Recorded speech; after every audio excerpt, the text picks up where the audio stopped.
No matter what political ideological group you're looking at, under the surface, you will find cold mechanisms, intelligence agencies, uh, circles of rich people, and psychedelics. In 1960, the CIA concluded that certain aspects of the MK Ultra program were not successful. So, for example, LSD did not turn out to be the perfect truth serum they were looking for. It was also nothing you could use to perfectly program an asset or to make someone forget a specific operation, and all these things the CIA wanted to have. A lot of things didn't work. Some things actually worked, and those things that worked, most of it is still secret, and that was developed further. And so, because LSD was not the truth serum, in 1960, the CIA then decided to launch this drug into the general population. So this happened in established circles in New York. This happened in California with artists and bands, and it became a huge thing. One of the foundations of the so-called counterculture movement.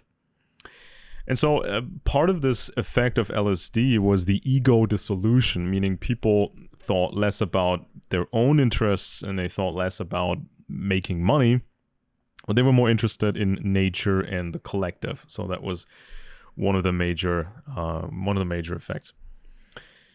And so something that actually did work in the MK Ultra program was psychometrics, meaning how you can measure a person's personality so that you can predict this person's behavior in the future when something specific happens or doesn't happen. And this psychometrics field was used to recruit better agents into the military and the intelligence community. And it was also used to analyze entire populations, even in the 1960s. You know, started with Project Camelot, and then they created a whole bunch of other programs. And so even computer simulations were used at that time before an actual large operation was launched. So before the CIA assets could topple some government, the computer wizards and the psychometrics guys, they had to simulate this first and figure out how to do it. And only when the computer simulation was satisfactory, only then did the CIA actually get the green light. And back in the day, in the 60s, some people, especially the hippies, counterculture movement, many believed that psychedelics such as LSD or mescaline or DMT or magic mushrooms, that this stuff would turn you into a leftist. Some people believed this even about cannabis. They thought, the youth was influenced by this stuff and they would turn into leftists, communists. But that's actually not true, because nowadays we see in every political sphere, the right wing, conspiracy movement, left wing, the eco movement, the climate movement, we see psychedelics everywhere. And this only is becoming bigger and bigger and bigger. So there's new legislation to make psychedelics the drug of choice to treat depression and post-traumatic stress disorder for veterans and other people. Burnt out climate activists are using more and more psychedelics to fix their depression, to stay inside of the movement. So no matter what movement you're part of, the psychedelics can, in fact, make you become more radical. And this works in every single movement. So if you look at the green movement, especially the climate movement, you look behind the surface and you figure out that climate science and weather science was effectively created by the military of the United States and Britain. They've perfected it, and this was strictly or mostly for military purposes. So the Holy Grail was to get an accurate weather report weeks in advance, or some rougher estimate months in advance. What is the weather going to be like in this operational environment for an op that is being planned? So this was the Holy Grail. And so all these climate research institutes, all NASA and NOAA and the UK Met Office, this was all basically military. And they could disguise satellites as eco-satellites to watch the icebergs and to watch the polar bears. But of course, you could also watch enemy troop movements and whatnot. And so these supercomputers, they're calculating the weather of the future. The true capabilities are secret because it's for the military, and nobody else in the world is supposed to understand and predict the weather like the Anglos are doing. So in the 1960s, the drugs got people into the green movement. It got people to think less about themselves and making money. It's got people into nature and that sort of thing. And nowadays you have so many burnt out climate activists, lots of vegans too. They get burnt out and then they get they self-experiment, self-medicate with psychedelics, or they get prescription psychedelics more and more and more, and that makes them happy, and then they stay in the movement. Lots of new research about this. We've done a video on this already. So the plasticity of the brain gets increased during the effects of the drug. And so when somebody is in that phase, that person can then self-program with ideas or can be programmed by somebody else with certain ideas. And these ideas will then last quite a long time. So then the leftist spectrum. Leftists starting in the 1960s.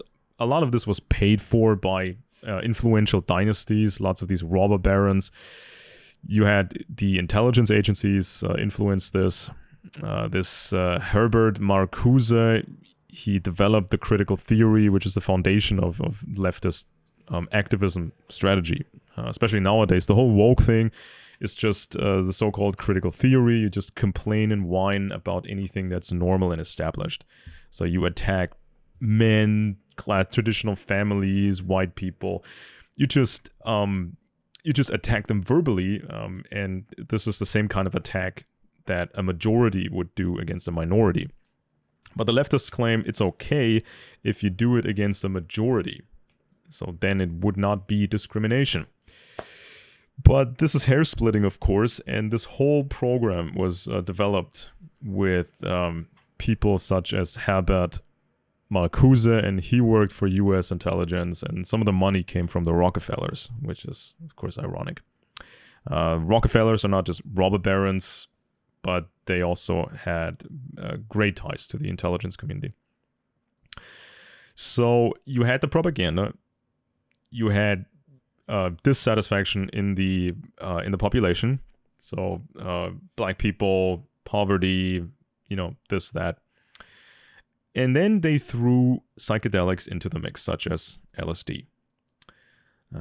And fairly recently, Alexandria Ocasio-Cortez, she suggested changes to the new defense budget to promote psychedelic drugs as treatment for veterans and other members of the armed forces. So maybe she's not too knowledgeable about this topic, because maybe she thinks that these veterans will then become peaceful and maybe even turn to the left wing or whatever. But if these veterans, if they have certain political ideas, the drugs can actually enhance those ideas. So maybe she doesn't really understand that too well. Then we have Peter Thiel, the tech industrialist, and he's putting money into psychedelic therapeutic solutions. Then Jordan Peterson is a fan of psychedelics. In the year 2018, the Mercer Foundation put money into the Multidisciplinary Association for Psychedelic Studies to push psychedelics to treat veterans.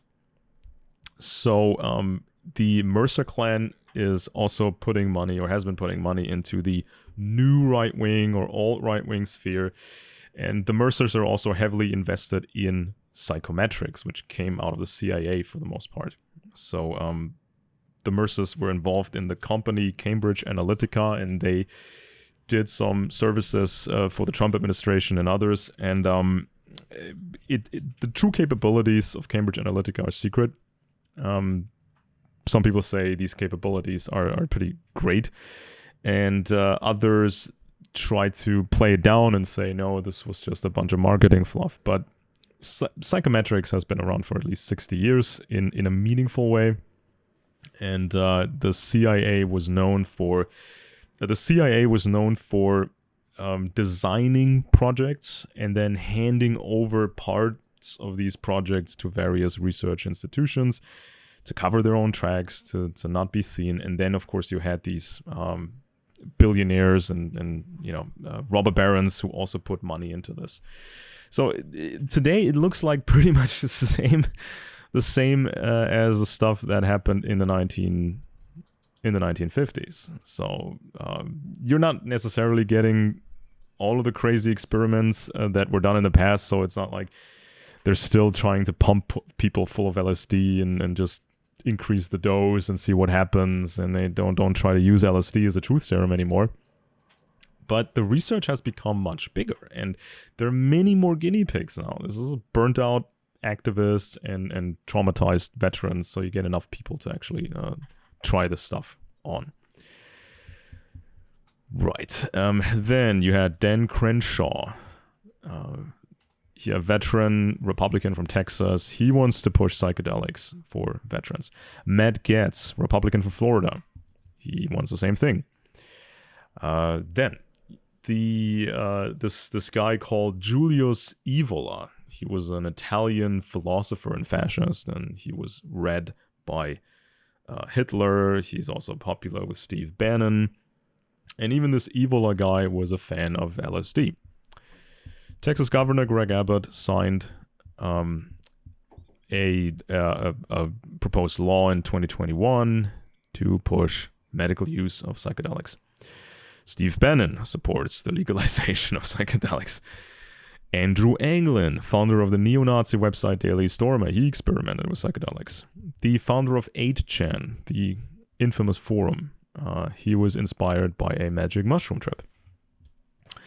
Nowadays, the infamous Burning Man Festival is a party place for the super rich from Silicon Valley.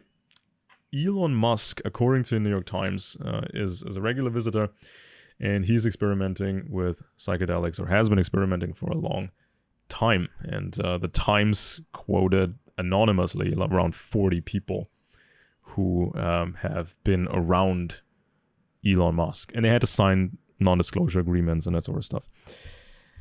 Right. And of course, Musk has been a guest on the Joe Rogan podcast. Joe Rogan is a fan of psychedelics, and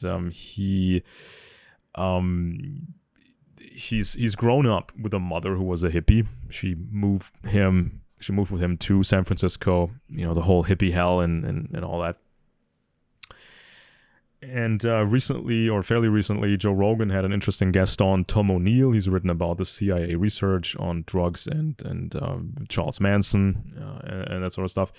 So Rogan is interested in this dark research, but apparently he's not aware how far this thing actually goes. Then you had a publication called Tear Myth Culture Tradition. They've been talking about fascism and psychedelics, and they publish material by Julius Evola and material from Alain de Benoit, who's been around for a long time in the French new right-wing movement, and they're all fans of psychedelics. Then you have these German guys who have been playing around with these drugs, and they try to frame it as a Germanic tradition. And then the publisher, or the wife of the Tear publisher, she's been translating books by Albert Hoffman, who invented LSD. And there's a connection to Timothy Leary, and Timothy Leary was, in the beginning, he was supported by the CIA, even though he didn't really understand it at the time. Right. After World War II, certain people got together, and they tried to revamp the right-wing sphere in Germany and Europe, and of course they tried to introduce a lot of psychedelics to get people invested, to get people involved. And right, so researchers figured out that no, psychedelics don't just make people peaceful and you know, all this kumbaya stuff that people associate drugs with. That's not really the case. If you have violent people, you have a violent ideology, no matter if it's right wing or left wing or Islam or whatever. If you have extremist people, the drugs can make them even more dangerous. Then you got some German guys popping LSD and becoming huge fans. People associated with the current far-right politics over here in Germany. Then you had the Base, neo-Nazi group. They were fans of LSD, and there were some arrests, and some of these members, they actually tried to make DMT on their own. Then you had Andrew Thomasberg. In 2017, he was involved with the neo-Nazi group Vanguard America. He was involved in the Unite the Right protest in Charlottesville, Virginia. Also recruited people for the Atomwaffendivision, an occult neo-Nazi organization linked to a couple of murders, apparently. And Thomasberg said, there's nothing more white, there's nothing more Aryan, than the consumption of these kind of drugs. One of the organizers of Unite the Right was Jason Kessler, member of the Proud Boys. And so this guy was also advising people how to handle psychedelic drugs. This was from a talk show in the year 2016.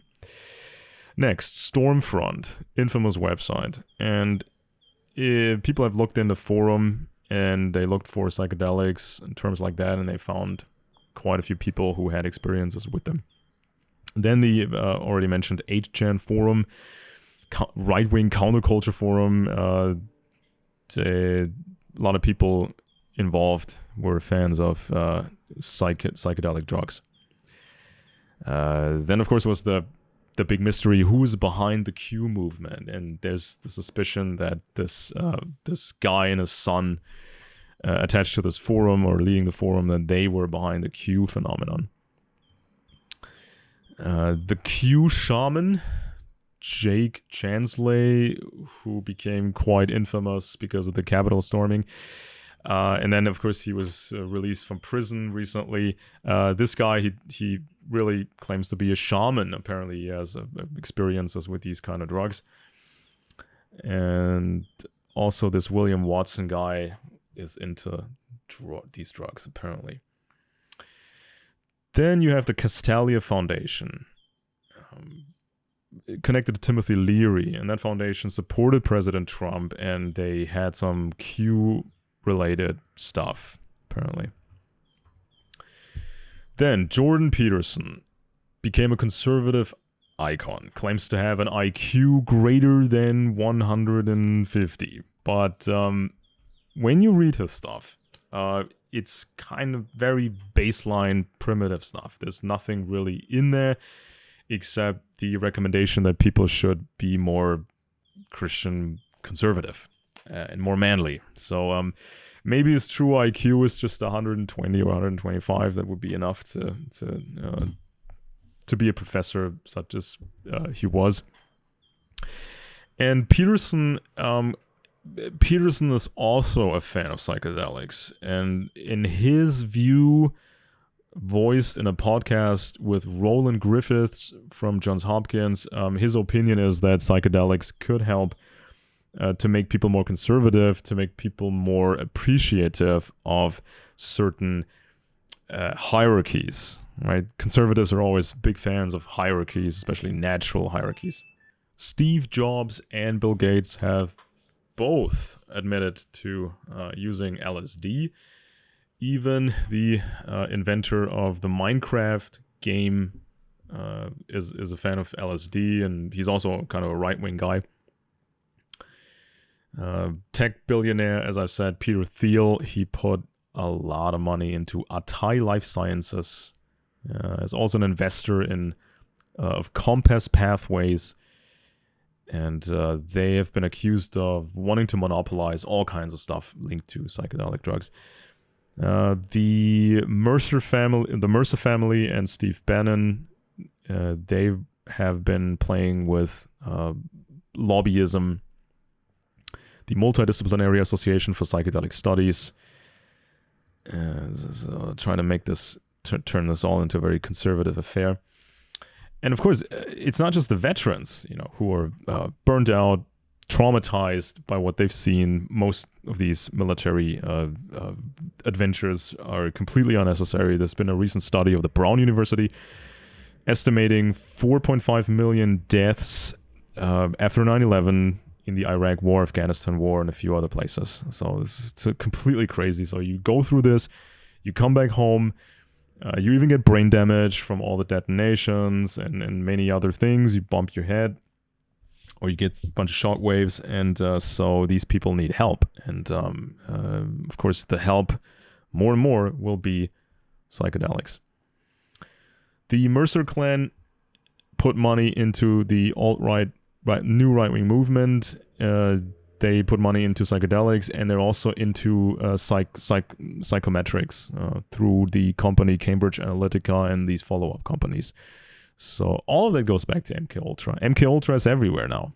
Any political movement, any large ideology, it's always the same. It's psychometrics, and it's drugs, and it's a tailor-made ideology. So, for example, they understand how extroverted somebody is or introverted. If somebody likes change or doesn't like change, these things can be measured.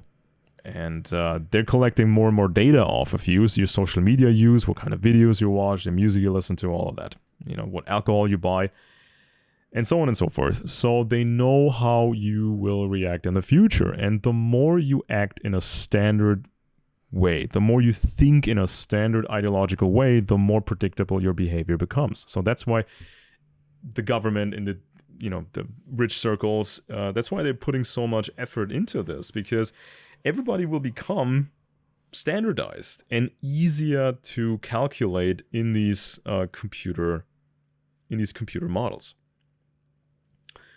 Then you also had the Rubin report with Jordan Peterson, Ben Shapiro, and Dave Rubin, and they talked about how great psychedelics were, and the only one who didn't have any experiences with it, the only one who was doubtful, was Shapiro. But he said that if it's under medical professional supervision, he would find it okay, right?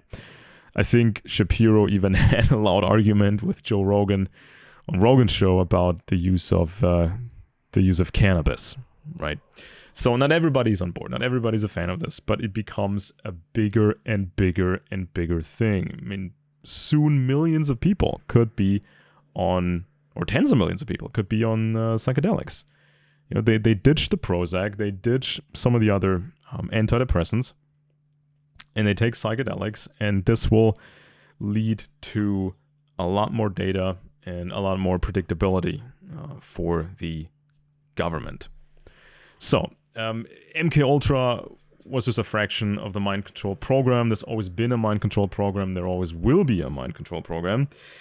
And it's everywhere nowadays. So this did not end.